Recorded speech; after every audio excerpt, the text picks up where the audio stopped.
ఏంటి మరి ఒక మంచి డైలాగ్ తో స్టార్ట్ చేద్దామా? డైలాగ్ ఏ డైలాగ్ చెప్పమంటారు? మీ ఇష్టం. మీరు ఝాన్సీ గారి కాంబినేషన్ లో ఆ డైలాగ్ చెప్పినా పర్లేదు. యజ్ఞం. యజ్ఞం, ఎస్. యజ్ఞం 2004లో దిల్ తర్వాత ఇమ్మీడియట్గా వచ్చిన సినిమా యజ్ఞం. దాని తర్వాత ఇమ్మీడియట్గా వచ్చిన సినిమా లక్ష్మీ నరసింహ. లక్ష్మీ నరసింహలో ఒక డైలాగ్ ఉంటుంది బాలకృష్ణ గారితో. మీ ఇంట్లో బాంబు పెట్టామయ్యా, కర్నూలు నుంచి ఒక వ్యక్తిని రప్పించి హోటల్ శుభం లాడ్జిలో పెట్టి మీ ఇల్లు పేల్చడానికి మీ ఇంట్లో బాంబు పెట్టామయ్యా, మీరెళ్ళి ఆ బాంబులు తీసేయండి అయ్యా, మీ నాన్నగారు బ్రతుకుతాడయ్యా, ఉండయ్యా ఉండి. ఇది డైలాగ్ ఉంటుంది. ఏంటో మీరు అది నిజంగా యాక్టింగ్ లో ఉన్న పవర్ అలాంటిది. తర్వాత యజ్ఞంలో చాలా డైలాగ్స్ ఉంటాయి. అవును. దాంట్లో రాయలసీమలో ఒక డైలాగు ఏంటంటే, సీమలో శత్రువులు కలబడితే కొట్టుకోవాలని మీరేగా చెప్పినదే, కలిసినారుగా కొట్టుకోరే, ఎప్పుడు మేము కొట్టుకోవాలనా, మేము సావాలనా, మీరు మాత్రం బాగుంటారా, కొట్టుకోండి కలిసినారుగా. ఇది సూపర్. ఆ తర్వాత ఇంక బృందావనం, మిర్చి, యాత్ర, ప్రస్థానం, ఎన్నో సినిమాల్లో ఎన్నో ఎమోషనల్ డైలాగ్స్ మంచి సక్సెస్ఫుల్ అలా మీ ఖాతాలో వేసుకున్నారు. ఎస్ రమేష్ గారు, 280 మంది పిల్లలు, మంచి స్కూల్, మంచి ప్రిన్సిపల్, మీరు ఏంటి అసలు అది చూసి మీ ఫాదర్ కూడా మంచిగా మెచ్చుకున్నారు మిమ్మల్ని. ఏంటి మరి అసలు ఆ స్కూల్ అమ్మేసి పైసలన్నీ తీసుకొని ఆ సూట్ కేసు పట్టుకొని వచ్చారు హైదరాబాద్కి. ఏంటి అసలు ఏంటి ఆ స్కూల్ అమ్మడానికి కారణం ఏంటి? లేకపోతే మూవీస్ కోసమే చేశారా? ఆ పైసలన్నీ ఏం చేశారు? తెలుసు అందరికీ, దాదాపుగా నన్ను వాచ్ చేసే సినీ అభిమానులకు అందరికీ కొంతమందికి తెలుసు. ప్రైమ్9 టీవీస్ ఇంటర్వ్యూ సందర్భంగా తెలియని వారికి మీరు అడిగిన ప్రశ్న ద్వారా మళ్ళీ ఇంకోసారి ఆన్సర్ చెప్పాల్సిన పరిస్థితి వస్తే, నాకు బేసిక్గా మొదటి ఇంట్రెస్ట్ నాకు టీచింగ్. ఎందుకంటే ఇద్దరనే ప్రపంచంలో దైవంతో సమానంగా చూసేది ఈ ప్రపంచంలో రెండు వృత్తుల్ని. ఒకటి వైద్యో నారాయణో హరి, డాక్టరు సాక్షాత్తు నారాయణుడే అనుకుంటారు. ఆ తర్వాత గురు దేవోభవ, గురువును మాత్రమే దేవుడితో సమానంగా చూస్తారు. అందువల్ల నాకు డాక్టర్ అయ్యే అవకాశం లేదు, అంత నాలెడ్జ్ కూడా అప్పుడు లేదు. అసలు డాక్టర్ అవ్వాలంటే బైపీసీ చేరాలి, బైపీసీ అయిపోయిన తర్వాత ఎంబీబీఎస్ ఇంతవరకు తెలుసు. బైపీసీ చేరితే ట్యూషన్లు పోవాలి. నాకు ఈ టీచింగ్ తర్వాత ఇంట్రెస్ట్ ఉన్నది యాక్టింగ్. నాకు 10th క్లాస్ నుంచి 10th నుంచే నాకు ఐడెంటిటీ క్రైసిస్. మొదటగా చెప్పాలంటే అసలు ఐడెంటిటీ, నేను ఎక్కడికి వెళ్ళినా ప్రత్యేకంగా నన్ను చూడాలి అనేది నాకు 10th క్లాస్ అప్పటి నుంచే ఉండేది. సో దానికి అప్పుడున్న ఒకే ఒక మీడియా సినిమా. ఇప్పుడున్నంత వ్యాస్ట్గా ఏమీ లేవు కదా, వెబ్ లేదు అసలు. సో సినిమాకి వెళ్ళాలి అంటే డబ్బులు కావాలి. డబ్బులు పెట్టగలిగిన స్థితిలో ఫ్యామిలీ లేదు. ఒకవేళ ఉన్నా కూడా సినిమా అంటే ఒప్పుకోరు. ఎందుకంటే సినిమా బ్యాక్గ్రౌండ్ అసలు తెలియదు. సినిమా అంటే చూడటం తప్ప సినిమా చేయటం అనే దానికి అసలు ఎవరికీ ఏమీ తెలియదు. సినిమా చూడటం మాత్రం తెలుసు. మా ఏరియాలో, మాది యాక్చువల్గా ప్రకాశం జిల్లా, ఇప్పుడు ఏపీలో ఉన్న ప్రకాశం జిల్లాలో కందుకూరు అనే ఒక మండల హెడ్ క్వార్టర్. అక్కడ నా బ్రాటప్ అంతా, నా చదువు, మొత్తం నా స్కూలింగ్, కాలేజీ, ఒక పీజీ మాత్రం ఆంధ్ర యూనివర్సిటీకి వెళ్ళి చేశాను. అది కాకుండా మొత్తం అక్కడే. సో అక్కడ సినిమా అంటే చూడటం వరకే తెలుసు, కానీ సినిమాలు యాక్ట్ చేయటం అనేది అసలు అప్పట్లో ఇంపాసిబుల్ లెక్క. సో నాకు ఐడియా ఉన్నప్పుడు ఏం చేయాలంటే, నాకు అప్పుడు ఉన్న సర్కమ్స్టెన్సెస్లో నాకు తెలిసింది ఏంటంటే, ఒక స్కూల్ స్టార్ట్ చేద్దాం అనుకున్నాను నేను ఇంకో ఫ్రెండ్తో కలిసి. స్కూల్ స్టార్ట్ చేయాలనే దానికి బేస్ థింగ్ ఏంటంటే, నాకు టీచర్ కావాలనే ఒక ఎయిమ్ ఉండేది. పైగా ఆ టైంలో నాకు 90లో డిగ్రీ అయిపోయింది. అంటే ఇప్పటికి దగ్గర 35 సంవత్సరాల క్రితం. అప్పుడు మా ఏరియాలో బిఈడి చేసి టీచర్ అయ్యాడంటే వాడు ఐఏఎస్ కలెక్టర్ అయినంత క్రేజ్ ఉండేది టీచర్ జాబ్స్కి. అప్పుడు విపరీతంగా జాబ్స్ అయ్యే ఉండేది. టీచింగ్ జాబ్స్, టీచర్ అంటే ఆ టీచింగ్ పోస్టులు బాగా విపరీతంగా వేసేవాళ్ళు. టీచర్ అయ్యాడంటే చాలే, వాళ్ళ లైఫ్ సెటిల్ అయిపోయినట్టు.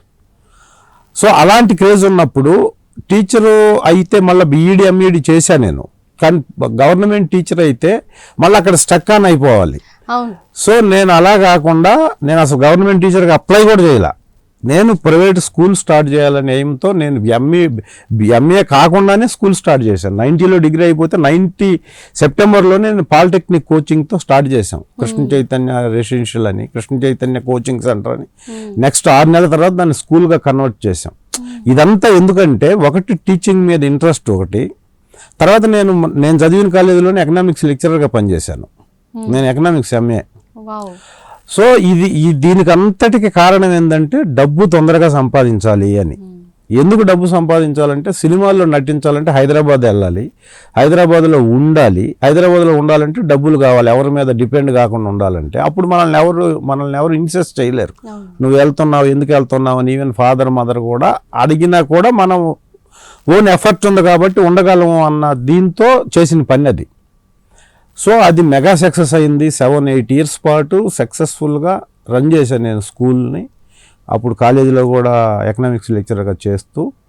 సో నాకు ఫైనాన్షియల్ ఇండిపెండెన్స్ వచ్చిన తర్వాత ఇంకా టైం వేస్ట్ అయిపోతుంది, వెళ్ళాలి అని. ఈ ఇన్ బిట్వీన్లో నేనేం చేశానంటే అక్కడ కరాటే నేర్చుకున్నా, బ్రేక్ డాన్స్ నేర్చుకున్నా, తర్వాత మ్యూజికల్ ఇన్స్ట్రుమెంట్ అయిన ఫ్లూట్ నేర్చుకున్నా. అంటే ఇక్కడ ఉన్న అందరిలాగే నేను ఒక్కడిని ఎందుకు సినిమా ఫీల్డ్కి వెళ్ళాలి? నేను అప్పుడు ఓపెన్ జిమ్ స్టార్ట్ చేసి, జిమ్ అనే దాన్ని కొత్తగా ఓపెన్ జిమ్ ఎస్టాబ్లిష్ చేశాను నేనే. ఎక్సర్సైజ్, బాడీ ఫిట్నెస్ ఉండాలని. సో ఇవన్నీ నేను నేర్చుకున్నాను కాబట్టి నా చుట్టుపక్కల వాళ్ళందరూ నువ్వు ఇవన్నీ ఎందుకు నేర్చుకుంటావు, అక్కడ నార్మల్ లైఫ్ లీడ్ చేసేవాళ్ళు ఎవరు నేర్చుకోరు అవి ప్రొఫెషనల్గా.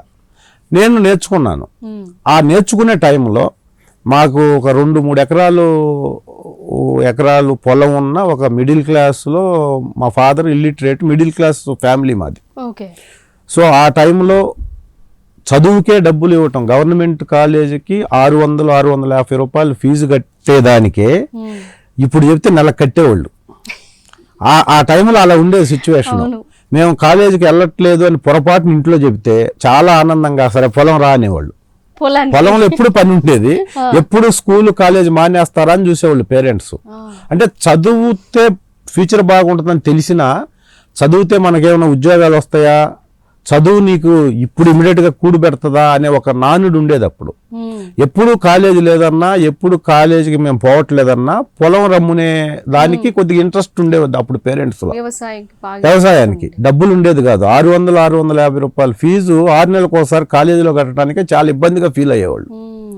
అలాంటి సిచ్యువేషన్ ఉన్న నాది కాదు, మొత్తం అసలు ఆ ఎన్విరాన్మెంట్ అంతా అంతే. బేసిక్ అగ్రికల్చర్ మీద డిపెండ్ అయిన ఫ్యామిలీస్ అంతే. ప్రైవేట్ స్కూల్ నేను స్టార్ట్ చేసేటప్పుడే కొత్తగా ప్రైవేట్ ఇన్స్టిట్యూషన్స్ వస్తున్నాయి. అప్పటి వరకు స్కూలింగ్లో అసలు ప్రైవేట్ స్కూల్స్ అనేది 88 వరకు లేవు ఏపీలో. ఈ స్టేట్ కలిసి ఉన్నప్పుడు ఎవరు చదివినా గవర్నమెంట్ హై స్కూల్లో చదవాల్సిందే, గవర్నమెంట్ కాలేజీలో చదవాల్సిందే.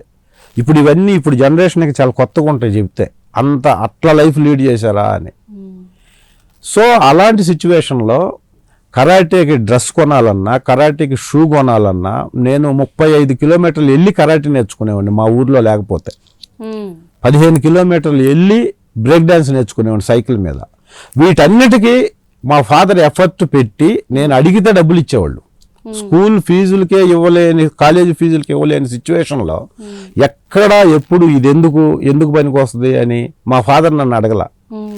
పెట్టలేని స్థితిలో నన్ను చూసి పక్కన పిల్లలందరూ అడుగుతుంటే వాళ్ళ పేరెంట్స్ వచ్చి మా నాన్నని తిట్టేవాళ్ళు. మీ వాడు ఏంటది, వాడు ఏం నేర్చుకుంటున్నాడు, మా వాళ్ళు అంతా చెడిపోతున్నారు, ఏదో డ్రెస్ కావాలంటున్నారు, షూ కావాలంటే, ఎందుకు ఇవన్నీ చెప్పొచ్చు కదా నువ్వు అని. ఆయన ఏ రోజు నన్ను దేంట్లో ఆపలేదు ఆయన. అందుకని నేను చాలా ఇంటర్వ్యూస్లో చెప్పాను, మళ్ళీ చెప్తున్నాను మీకు, నాకు ఇన్స్పిరేషన్ ఎవరంటే మా నాన్నే.